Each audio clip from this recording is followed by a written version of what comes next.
വാസുദേവ, എനിക്ക് യുദ്ധം ചെയ്യുവാൻ കഴിയുകയില്ല.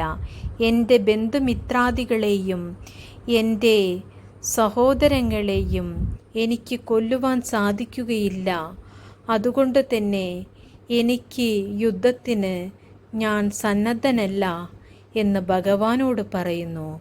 ഭഗവാൻ പറയുന്നു, നിന്റെ കർമ്മമാണ്. ക്ഷത്രിയൻ്റെ ധർമ്മമെന്നത് യുദ്ധം ചെയ്യുക എന്നതാണ്. അതുകൊണ്ട് തന്നെ നീ എപ്പോഴും യുദ്ധത്തിനായി തയ്യാറെടുക്കൂ പാർത്ഥ. യഥാർത്ഥ ഭക്തിയോടുകൂടെയും സമർപ്പണത്തോടുകൂടെയും എന്നിൽ വിശ്വസിച്ചുകൊണ്ട് നീ യുദ്ധത്തിനായി പുറപ്പെടൂ. നിന്റെ കർമ്മത്തിൽ എൻ്റെ എല്ലാവിധ അനുഗ്രഹങ്ങളും ഉണ്ടാകുന്നതാണ്. അതുകൊണ്ട് തന്നെ ഞാനാണ് എല്ലാം ചെയ്യുന്നത് എന്ന ബോധത്തോടു കൂടി എന്നിൽ വിശ്വസിച്ചുകൊണ്ട് നീ കർമ്മം ചെയ്യൂ പാർത്ഥ. നിന്റെ യഥാവിധിയുള്ള കർമ്മത്തിലൂടെ നീ ഈശ്വര സാക്ഷാത്കാരം നിനക്ക് സംഭവിക്കുന്നതാണ് പാർത്ഥ.